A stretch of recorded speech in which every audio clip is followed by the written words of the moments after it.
안녕하세요. 에스입니다.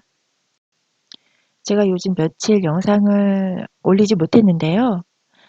제가 사실 3월 25일 날 유튜브 채널을 만들고 영상을 만들어 올리면서 한 달 정도를 정말 매일매일을 달렸던 것 같습니다. 그리고 매일매일 드러나는 양파 껍질처럼 드러나는 대한민국의 현실을 보면서 하루하루 소름 끼치는 날들을 보냈었습니다. 저도 예전에 김어준의 파파이스를 보면서 박근혜 정권이 개표 조작으로 인해 탄생한 정권이다. 부정한 정권이다. 이런 생각을 했었습니다. 그런데 지금 생각해보면 굉장히 순진한 생각이 아니었나 이런 생각이 듭니다. 왜냐하면 박근혜 정부도 할 수 있는 일을 왜 전 정권들은 안 했을까? 왜 전 정권들에 대한 의혹은 없었을까? 과연 개표 조작 의혹이 박근혜 정권에서만 일어난 일일까? 여러분, 김어준이 최근에 만든 더 플랜이라는 개표 조작에 관한 의혹에 대해서 문제를 제기하고 있는 다큐멘터리 많이 알고 계시죠? 저도 그 플랜이라는 영화를 다큐멘터리를 봤는데 결론에선 결국엔 뭘 하자는 건지 솔직히 저는 잘 모르겠습니다. 좌파 쪽에서 하는 얘기들이 대부분 그렇지만 뭘 하자는 건지 명확하지가 않은 어조로 얘기를 하죠. 그냥 단순히 이 플랜이라는 것이 제시하는 것은 박근혜 정권이 부정한 개표 조작으로 인해서 만들어진 정권이다라는 것만 이야기하는 것 같습니다. 그래서 어떻게 하자, 이 개표 조작기를 어떻게 할 것인가에 대한 대안? 이런 거에 대해서는 솔직히 언급이 되어 있는 것 같다는 생각이 들지 않아요. 김어준의 플랜이란 다큐멘터리 영화는 대안 없는 그저 비판을 위한 비판적인 영화가 아니었나 그런 생각이 듭니다. 그런데 제가 아주 이상하고 신기하고 좀 낌새가 이상하고 냄새가 나는 그런 기사를 발견했습니다. 2003년도 보이시죠? 한틀 시스템이라는 곳에서 필리핀 전자 개표기 수출을 본계약을 체결했다. 좌파 정권 때 전자개표기를 사용하지 않았다라고 주장하시는 분들이 있는데 여기 이렇게 2003년도 전자개표기 나오지 않습니까? 그 전자개표기를 가지고 필리핀에 수출까지 했었습니다. 거의 2,000대 가까운 전자개표기를 수출했었다고 합니다. 자, 그런데 2004년 날짜 보이시죠? 국산 전자개표기 필리핀서 사용 불가 판결. 여러분, 제가 너무 많이 웃는다고 좀 이렇게 지적을 해주시는 분들이 많이 계시는데 여러분, 웃긴 건 웃어야죠. 화가 나는 건 화를 내야 되고요. 웃긴 건 웃어야 됩니다. 로봇가 아닙니다, 우리는. 어이가 없어서 웃음이 나옵니다, 저는. 그렇게 2003년도에 필리핀에다가 한국산 전자개표기를 수출했다. 그렇게 대대적으로 자랑을 했었는데 이게 뭐죠? 바로 1년 뒤에 사용 불가 판결, 선거 개표와 집계에 사용할 목적으로 우리나라에서 전자개표기를 도입했던 필리핀 정부가 현지 업체 입찰 절차상의 하자를 문제 삼은 대법원의 판결에 따라 이를 사용치 못하게 된 사실이 뒤늦게 밝혀졌다. 필리핀 측에서는 절차상의 하자를 이유로 들었지만 실제로 절차상의 하자만 문제가 있었을까요? 2004년도에 당시에 한 블로그가 의문을 제기한 글입니다. 필리핀 정부는 대법원의 사용불가 판결로 110억을 주고 한국에서 수입한 전자개표기 1991대를 폐품 처리할 위기에 직면하였다. 필리핀 대법원이 한국제 전자개표기의 사용 중지 판결을 내린 이유는 이 제품이 99.99%의 정확도에 크게 미치지 못하기 때문이다. 우리나라는 필리핀에서 대짜 맞은 전자개표기보다 성능이 뒤지는 전자개표기 900여 대를 투입하여 대통령 선거를 치렀다.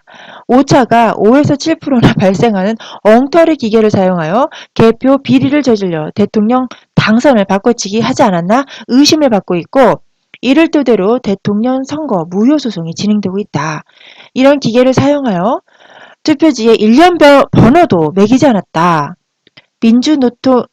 민주노총에서 노동조합 투표에서도 투표지에 일련 번호를 기록하는데 대통령 선거에서 무슨 이유로 일련 번호를 빼버렸는지, 부정개표를 위한 처사가 아닌지 의심하고 있다. 여기 제가 하고 싶은 말이 다 써 있습니다. 그리고 저는 제가 하고 싶은 말 이전에 지금 2017년을 살고 있는 저의 입장에서는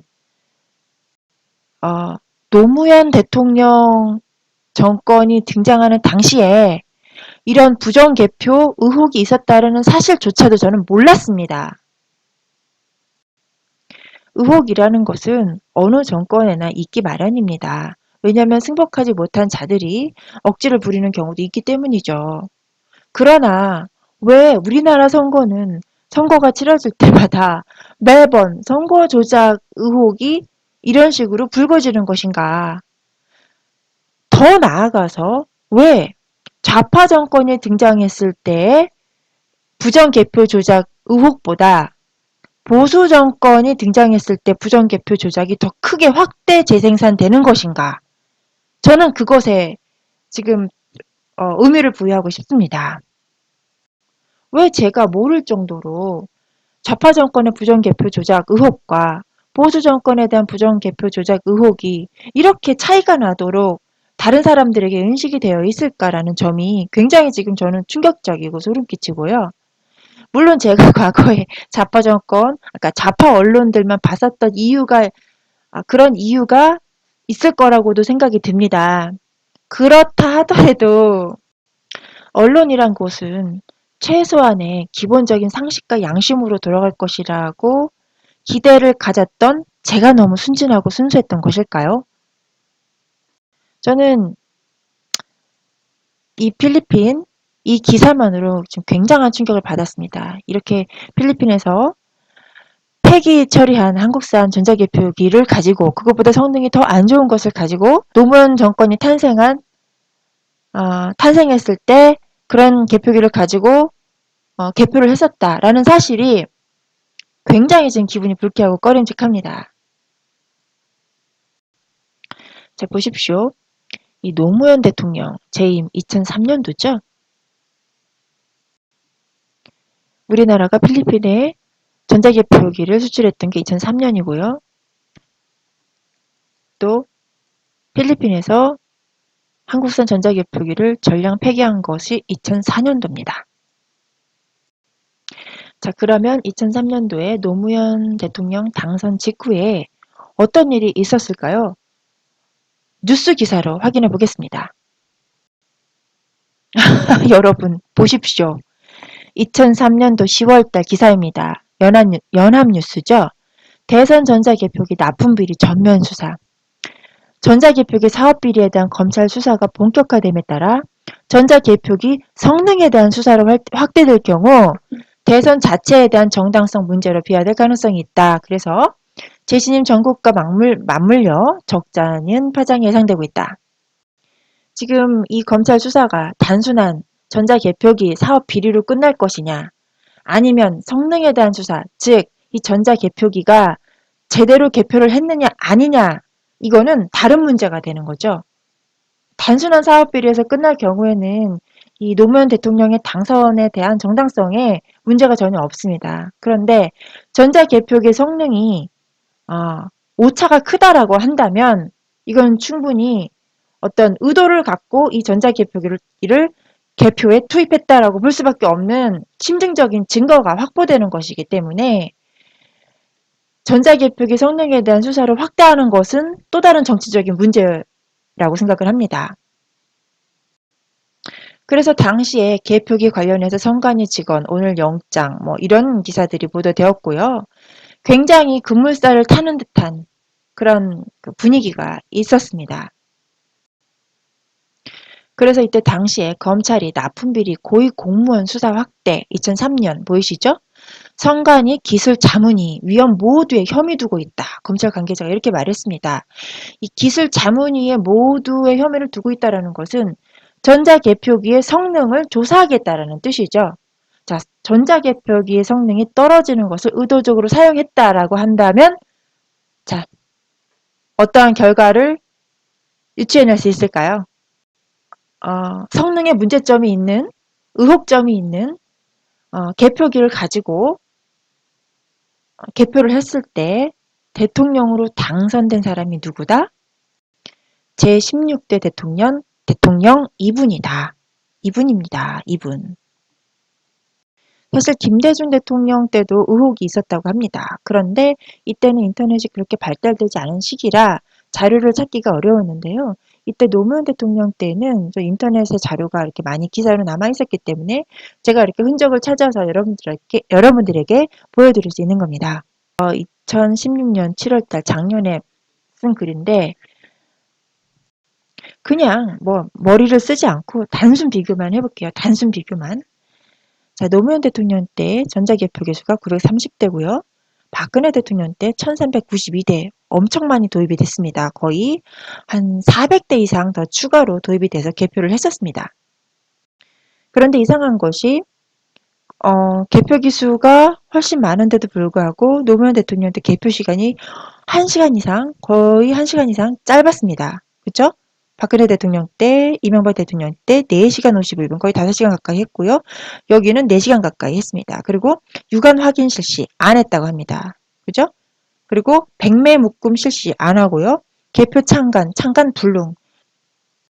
어쨌든 이 표에서 보면 개표 삼원 수도 거의 뭐 밑에 이명박, 박근혜 대통령 됐을 때하고는 2만 명 이상 차이가 나게 적게 투입이 됐었습니다. 노무현 때. 그럼에도 불구하고 굉장히 시간은 상대적으로 짧게 끝났고요. 뭔가 이 1시간의 비밀이 숨어있지 않을까 저는 그런 생각이 듭니다. 그리고 뭐 그냥 단순하게 보기만 했을 때도 개표가 상관이 불능했다. 이거 좀 상식적으로 저 이해가 안 갑니다.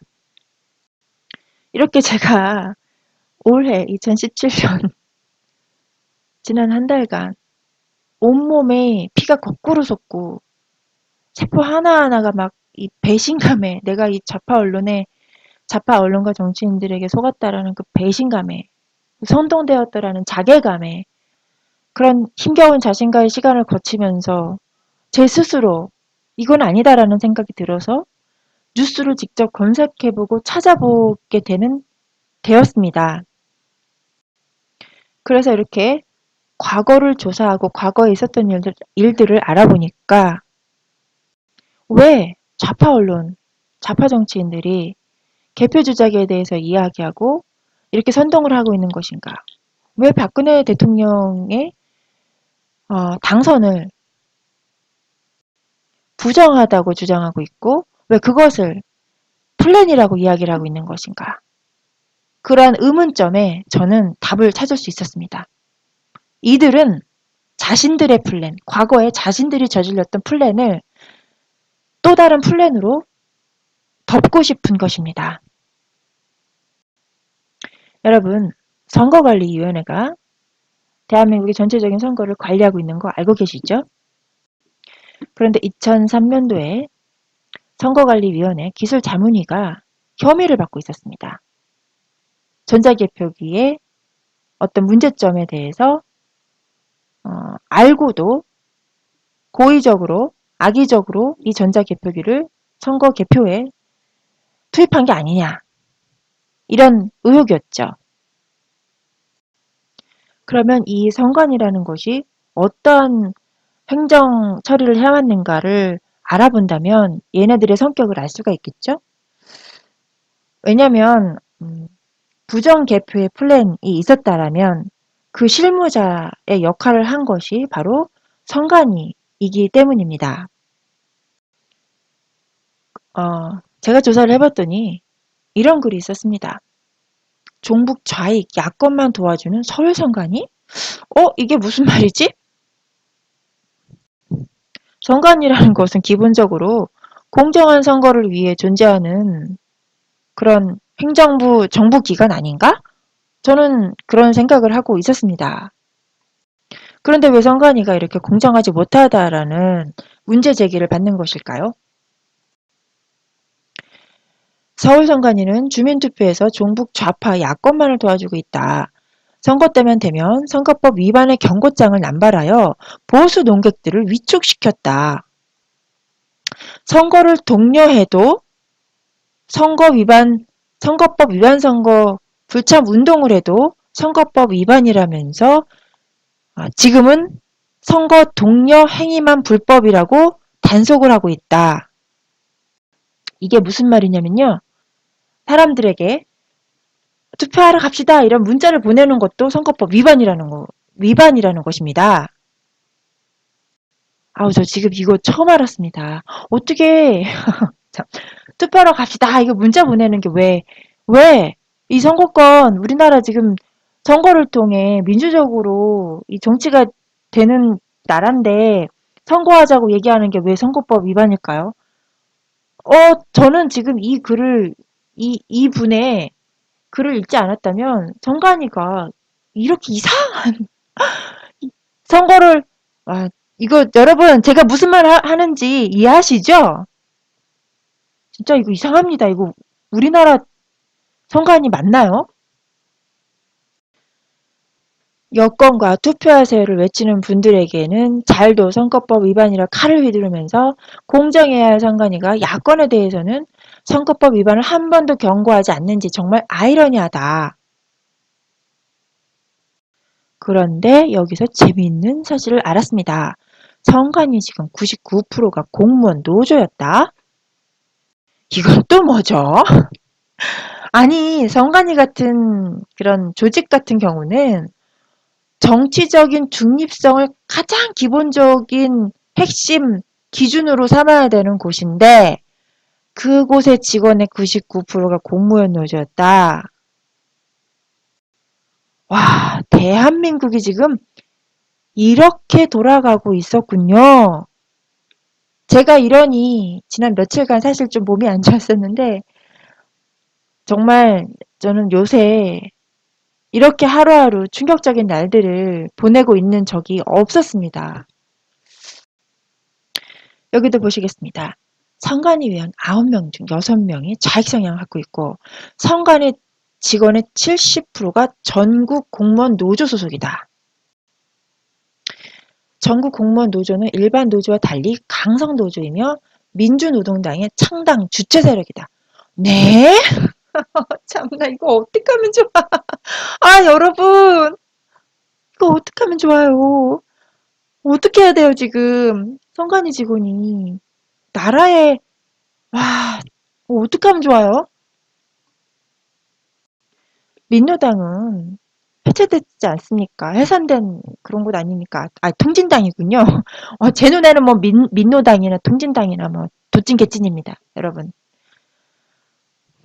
지금 이 민노당, 통진당 이쪽 사람들은 반정부 세력 아닙니까? 반정부 세력. 이 민주주의라는 것을 자유민주주의라는 것을 근본적으로 부정하고 있는 사람들입니다.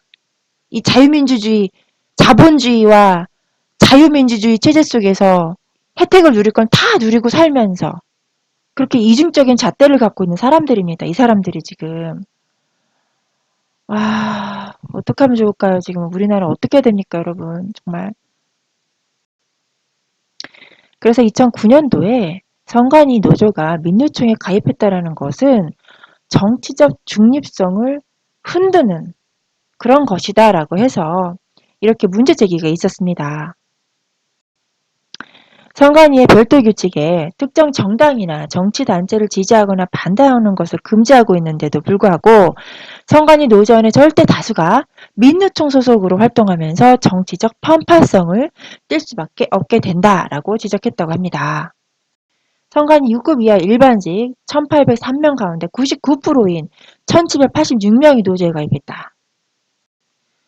이거는요. 진짜 충격적인 사건입니다. 이 나라를 통째로 이 선거 제도를 통째로 뒤흔드는 그런 사건으로 보셔야 됩니다. 진짜 이거는. 선거 제도만 장악을 해버리면 우리나라 이거 끝난 겁니다. 끝난 겁니다. 진짜로. 그래서 그런 문제 제기가 있었는데 같은 해 2009년 10월 같은 달에 선관위 노조가 민노총 탈퇴 총투표를 실시를 했었는데 무산이 됐다고 합니다. 뭐 당연히 잘 될 리가 없었겠죠. 작정을 하고 선관위 노조에 투입을 해서 선관위를 민노총에 가입을 시켰는데 뭐 작정을 한 사람들을 어떻게 이기겠습니까? 더군다나 그때 당시에는 사실 우리 대한민국 사람들이 안보라든가 이런 부분에 대해서 굉장히 경계심을 내려놓고 살고 있었던 시대였기 때문에 뭐 저도 지금 그랬고요. 저는 지금 저기 10년 전 얘긴데 이제서야 정신을 이렇게 차려서 현실을 제대로 보게 됐는데 저게 벌써 2009년도에 있었다는 일이라는 게 진짜 소름 끼칩니다. 자, 민노총, 전공로. 아, 참, 저 평생에 이런 단어 입에 올려본 적이 없습니다. 진짜. 정말로요. 자, 민노총, 민주노동총연맹인가요? 그죠? 맞죠? 그 다음에 전공노, 전국공무원 노조입니다. 이 민노총에 가입한 노조 중에 가장 강성이 전국공무원 노조라고 합니다. 참 아이러니하죠? 공무원이라는 것은 국가의 이익을 위해서 일하는 사람들인데 국가의 이익에 반하는 일을 하는 민노총에 가입해서 저렇게 가장 강성으로 활동을 하고 있다는 것은 진짜 이거는 전국 노조 저거 누가 만들었죠? 김대중 대통령 때 만들었나요? 그죠? 아니 김영삼 대통령 때 만들었나? 하여튼 그때 김영삼 대통령이 정권을 장악하고 난 이후로부터 뭐 이런 활동을 할 수 있는 법적인 그 기반이 만들어지기 시작했다고 합니다. 그래서 시민운동이라든가 노조운동이 가장 활발하게 할 수 있도록 가장 물심양면으로 지원한 정부가 바로 노무현 대통령 때였다라고 합니다. 그래서 시민운동을 하다가 서울시장 되신 박원순 시장님 이분이 그렇게 시민운동 그때 노무현 정권 때 시민운동의 지원을 받았던 분이라고 하죠. 이거는 민노총 홈페이지에 가면 볼 수 있는 그런 자료입니다. 보시면 여기 성격이 극명하게 드러났죠? 재벌체제 해체, 자, 자본주의, 반자본주의를 주장하고 있고요. 그다음에 사회적 총파업 성사, 민중, 인민주의 이런 걸 주장하고 있고요. 그다음 평화협정 체결. 제가 평화협정이라는 단어에 대해서는 누차 설명을 드렸는데 이 평화협정이라는 전제 조건으로 반드시 뭐가 들어간다? 주한미군 철수, 한미동맹 파괴. 이게 전제로 들어가는 겁니다. 사드 배치도 마찬가지고요. 아니, 저는 이분들의 노동운동 하시는 분들의 순수성을 정말 이해하고 공감하고 싶은데 이들이 주장하시는 이런 슬로건들을 읽어보면 어쩜 그렇게 북한에서 주장하는 자민통일이라든가 자주민주통일이라든가 북한의 연방제 통일이라든가 이런 적화 통일을 하기 위한 기본적인 어떤 그 전제 조건들이 있거든요. 그런 전제 조건들과 굉장히 이렇게 유사한가? 왜 이렇게 똑같은가? 거기에 대해 제가 의문을 제기하고 싶습니다. 정말 저 운동하시는 분들 존경하고 공감하고 싶습니다. 그런데 왜 이렇게 이 주장하시는 내용을 들여다보고 있으면 공감이 안 되는지 모르겠습니다. 이거는 참고적으로 보여드리는 건데요. 전국 공무원 노동조합 전공로 이 기간이 어디와 관계가 있는지 지금 여기 다 보여주는 내용인데요. 민노총이죠. 제가 이것을 보여드리는 이유는 뭐냐면 전국 공무원 노동조합 전공로입니다. 여기에 박근혜 정패, 공직사회 성과연분 뭐 이런 말들이 있는데 저는 좀 원리 원칙대로 좀 보겠습니다.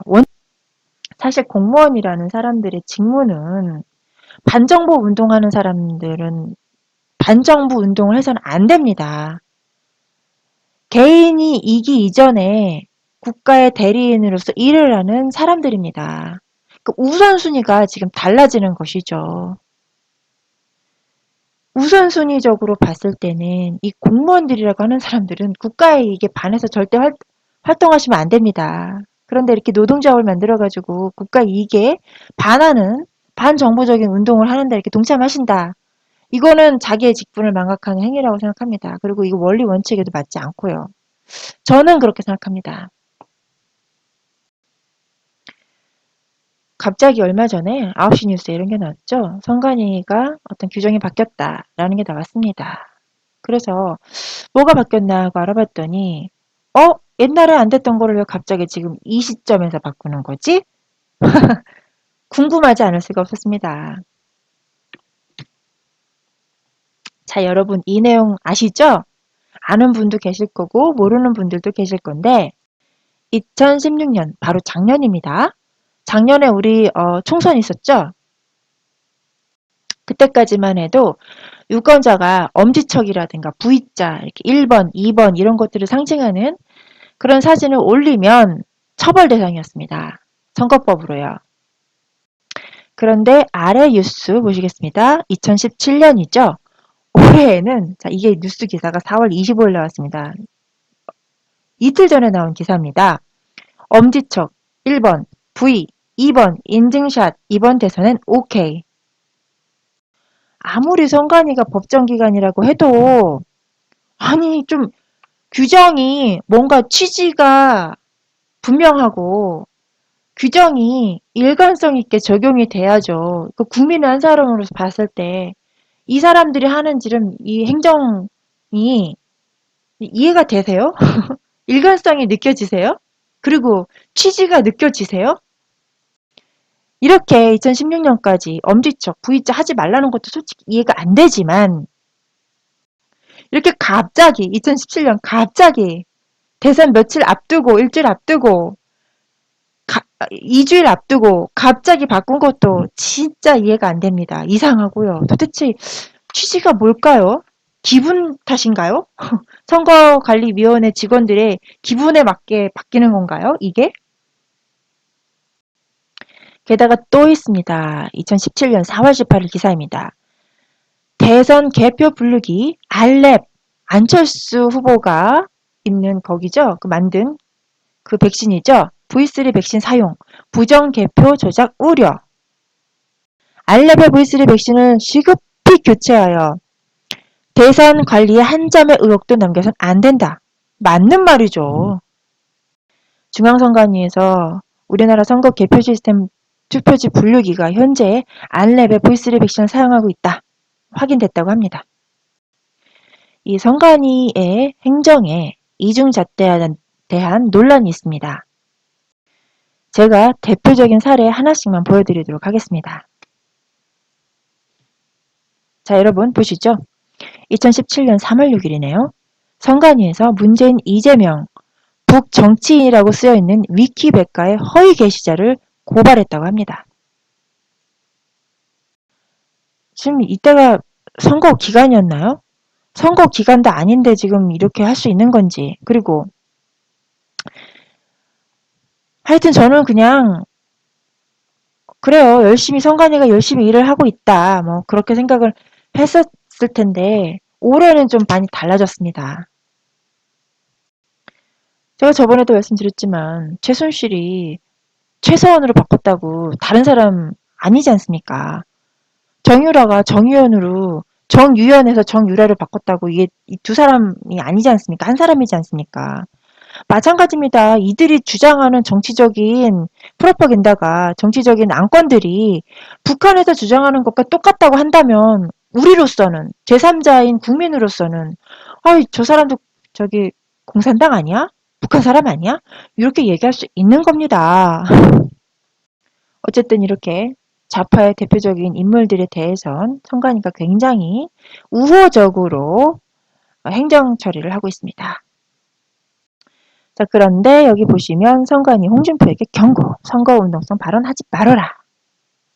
2017년 4월 6일이네요. 선대위 발대식에서 선거운동성 발언하는 것은 선거법에 위반되나 홍 후보 측의 선대위 발대식, 자기의 선대위, 자기 조직입니다. 여기에서 선거운동성 발언을 어떻게 규정을 짓죠? 자기 모임인데? 자, 어쨌든 딱 보시면 편파적이다. 보수 정치인에겐 이렇게 편향적이고 편파적인 경고성 행정을 하고 있구나. 자, 아주 극명하게 대립되시나요? 이 문재인 이재명 에게는 굉장히 우호적인 행정 처리를 하고 있고 선관위가 자 여기 선관위 홍준표에게 경고 홍준표 보수 정치인에게는 굉장히 부정적인 그런 행정 처리를 하고 있습니다. 여러분 제가 재밌는 걸 좀 보여드리겠습니다. 이번 19대 대선에서 좀 두드러진 성향을 나타내고 있는 좌파 정치인들이 많이 있으시죠? 그런데 제가 통진당 이후로 아주 냄새가 이상하게 나는 대선 후보를 발견을 했습니다. 그게 누구냐면요. 이 사람인데요. 양심으로 대동단결. 이 사람 뭐죠? 뭔데 양심도 아니고 량심으로 대동단결하자? 양심은 어느 나라 양심이 있지요? 양심은 알겠는데 량심은 어느 나라 양심일까요? 어라, 여기 보라색을 사용하고 있네요. 통진당인가? 통진당이 이름을 바꿨나? 그리고 노란 리본? 어, 노란 리본은 저쪽 민노당하고 민주당에서 쓰는 건데. 아, 미국은 상전이고 국민은 개돼지냐. 역시 반미 감정 불러일으키고 국민들에게 열등의식을 불어일으키는 이런 분이셨군요. 이분이 평소에 인문학 강사 출신인데 이분이 주장하였던 게 바로 양심이 답이다. 이런 걸 주장하시는 분입니다. 그런데 양심은 답이 맞는데 자기 양심만 양심인가요? 이 세상에 모든 사람이 다른 양심은 양심이 아닌가요? 뭐 자기 양심만 답이라고 주장한다면 저쪽에 북쪽에 계신 그분의 마인드와 어떻게 그렇게 닮아 있을까요? 아니 그런데 이게 뭐죠? 전국 공무원 노동조합 홈페이지에 들어가 봤더니 이런 게 떠 있는 겁니다. 제19대 대통령 선거 입후보자 정책 질의서에 대한 캠프별 질의 회신인데요. 여기에 문재인 후보, 심상정 후보, 김선동 후보, 윤홍식 후보? 이 사람이 여기에 이게 자 그리고 그 이외에 나머지 후보들은 이런 요청서를 보냈는데 회신하지 않았다고 합니다. 이분들 공통점이 가슴에 뭘 달고 계시죠? 노란 리본 달고 계시죠? 그리고 이분들의 공통점이 뭘 주장하시죠? 적폐청산 주장하시죠? 그리고 또 뭐 주장하시죠? 사드 배치 주장하시죠? 자, 그 다음에 마지막 공통점. 북한과의 연관성. 그죠? 이거. 량심. 량심. 아니, 어쩌다가 우리나라 대통령 후보로 자유민주주의, 자본주의 이 대한민국 후보로 나온 사람이 왜 지금 이러시는 걸까요? 왜? 왜 이러시는 거예요? 왜? 정말 저는 이 마음을 어떻게 다스려야 될지 요즘 정말 모르겠습니다. 제가 아까 전국 공무원 노동조합 전공노 말씀드렸죠? 민노총에서 가장 민노총에 속한 노조고 가장 강성이다. 여기 보라색 사용하고요. 이렇게 그죠? 양심 이렇게 사용하고요. 아마 없어진 통진당을 대신해서 뉴페이스로 지금 이 사람을 밀고 있는 건가? 뭐 그런 생각이 듭니다. 저는 개인적으로 양심 반대하지 않습니다. 양심 좋은 말이고요. 반드시 우리는 양심적으로 살아야 되겠죠. 그러나 제가 반대하는 것은 뭘 반대하냐면요. 네 양심만 양심이냐? 내 양심도 양심이다. 자기 양심만 양심이라 주장하지 말고 상대방 양심도 양심적으로 존중하자. 이게 제 생각입니다. 북한과 중국과 이렇게 국제적인 공산주의를 주장하는 사람들과 관련성이 있어 보이는 사람들이 활동을 굉장히 왕성하게 하고 있다라는 걸 보여드리고 싶습니다. 제가 김정희 박사님의 국제정세 강의를 많이 추천을 해드리고 있죠. 김정희 박사님이 요즘 국제적인 공산주의를 표방하는 자들, 그런 단체들 이런 거에 대해서 많이 여러분들에게 알려주고 있습니다. 그런 강의도 많이 하고 계시고요.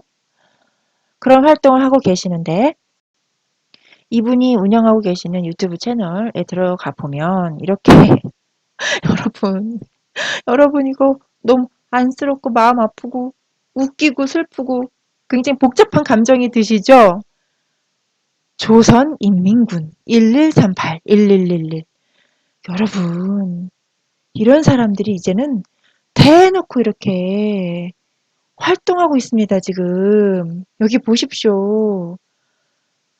와, 저는 정말 이, 이런 보수 인사들, 보수 인사들이 뭐 솔직히 김정일 박사님 보수도 아닙니다. 그냥 진실을 말하고 있을 뿐인데 특히 공산당, 국제공산당이 어떤 식으로 활동하고 있는지에 대해서 이렇게 여러분들에게 많이 알려드리고 있는데 그런 사람들을 찾아다니면서 이런 식으로 협박하고 아, 여기 대놓고 여기 조선인민군이라고 써있네요. 전 진짜 아, 여러분 정말 우리나라 어떡합니까 이거.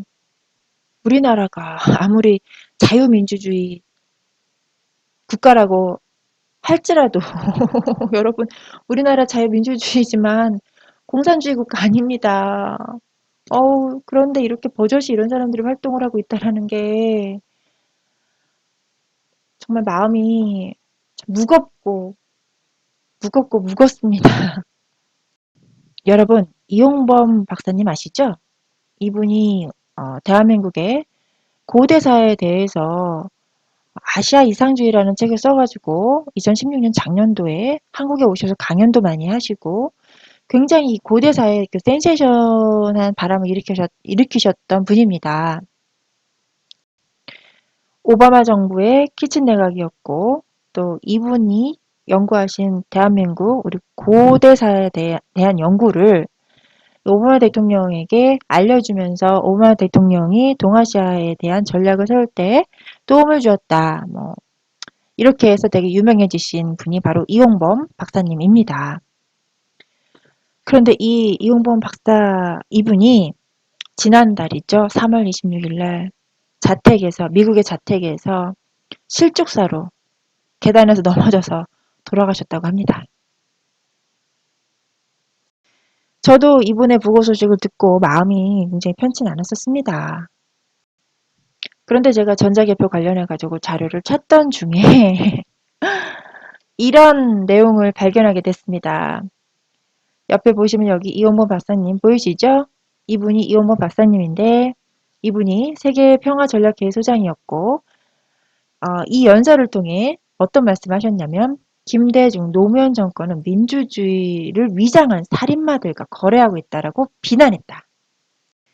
미국에서 이렇게 대한민국의 자유민주주의를 수호하기 위해서 활동을 하고 계셨던 분이 이용범 박사였습니다. 이렇게 대한민국의 자유민주주의를 수호하기 위해서 활동을 왕성히 하시던 분이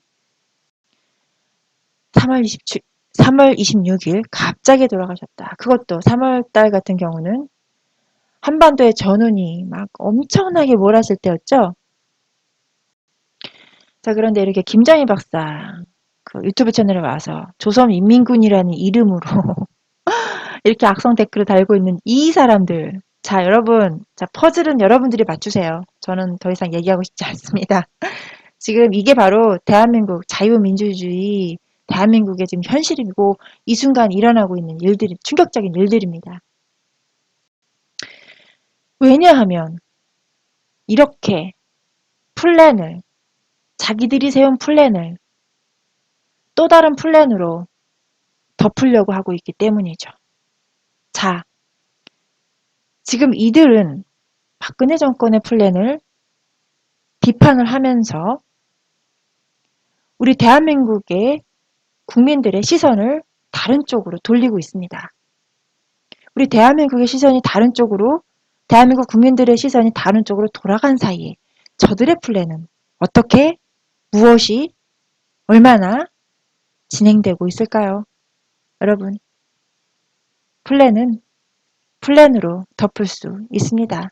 저들은 그걸 너무 잘 알고 있죠. 이제는 우리가 속지 않으려면 손가락을 가리키는 그 방향에 그 물체를 보는 것이 아니라 손가락을 가리키고 있는 자의 얼굴을 뚫어져라 바라봐야 됩니다. 그놈이 누군지, 도대체 뭐하는 놈이길래 나에게 이걸 이렇게 보라 저렇게 보라 선동을 하고 있는지, 그놈이 어떤 놈인지 그거부터 알아봐야 되겠습니다. 플랜이 플랜으로 덮이지 않도록 그들이 가리키는 플랜을 속지 말고 가리키는 자들을 똑바로 쳐다봐야 되겠습니다. 자, 오늘 이야기 들어주셔서 감사합니다.